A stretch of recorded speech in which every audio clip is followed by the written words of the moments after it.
Hi friends, మనలో చాలామంది చాలాసేపు చదువుతూ ఉంటాం. కాకపోతే మనం చదివింది ఏది కూడా మనకు గుర్తుండదు. కొంతమందికే వాళ్ళు చదివింది మాత్రం గుర్తుంటుంది. చాలామంది చాలాసేపు చదివినప్పటికి కూడా వాళ్ళకు గుర్తుండేటటువంటి అంశం మాత్రం కొద్దిగానే. సో అందుకనే ఎలా చదవాలి అనేటటువంటి పుస్తకంలో రచయిత చాలా మంచి విషయాల మీద అవగాహన వచ్చే విధంగా రాయడం జరిగింది. సో ఎందుకు విద్యార్థులైనా సరే పెద్దలైనా సరే చదువుతారు, కానీ చదివింది కొద్దిమంది మాత్రమే గుర్తుంచుకుంటారు. అలాగే గుర్తుంచుకున్నది కొద్దిమంది మాత్రమే పరీక్షా హాల్లో రాస్తుంటారు. సో మిగతా కొంతమంది ఎందుకు ఫెయిల్ అవుతారు, చాలామంది ఎందుకు ఫెయిల్ కావడానికి కారణం ఏంటి అనేటటువంటి విషయాల మీద కూడా ఆయన విశ్లేషించడం జరిగింది. సో ఓవరాల్గా ఆ పుస్తకంలో ఆయన చెప్పినటువంటి అంశం ఏంటంటే, చాలామంది చదివేటప్పుడు చేతి వ్రాత గురించి మర్చిపోతుంటారు.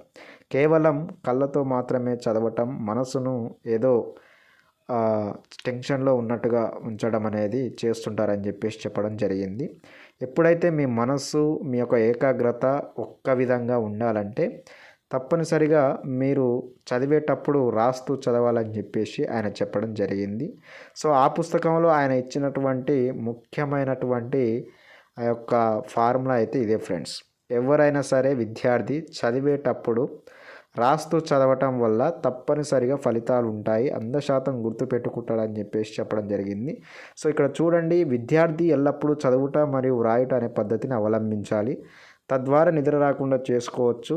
కొంతమంది రాత్రిపూట వ్రాయకూడదు అంటారు, అది పొరపాటు అని కూడా చెప్పడం అయితే జరుగుతుంది. కాబట్టి చదువుట మరియు వ్రాయుట అనే పద్ధతిని ఎప్పుడైతే ఒక విద్యార్థి కావచ్చు చదివే ప్రతి ఒక్కరు అవలంబిస్తారో మీరు చదివిన ప్రతిదీ కూడా మీరు గుర్తుంటుంది. ఎందుకంటే అక్కడ రాసేది మీరు కాబట్టి మీకు తప్పనిసరిగా గుర్తుంటుంది. మీ మనసు అనేది ఎక్కడ కూడా డైవర్ట్ కాకుండా సోషల్ మీడియా వైపు కానీ మొబైల్ వైపు కానీ మీ మనసు డైవర్ట్ కాకుండా ఈ యొక్క చదువుట మరియు రాయుట అనే పద్ధతి అనేది ఉపయోగపడుతుంది. సో ఫ్రెండ్స్, ఇది బేసిక్గా ఆ పుస్తకంలో చెప్పినటువంటి అతి ముఖ్యమైనటువంటి ప్రాధాన్యత గల అంశం. సో ఇంకా ఆ పుస్తకంలో చాలా అంశాలు అనేవి వివరించడం జరిగింది. కాబట్టి నేను మెయిన్గా ఈ యొక్క ముఖ్యమైన పాయింట్ మాత్రం మీతో చెప్పదలుచుకున్నాను. అందుకనే మన వీడియోకి ఎలా చదవాలి అనేటటువంటి టైటిల్ని కూడా పెట్టడం జరిగింది.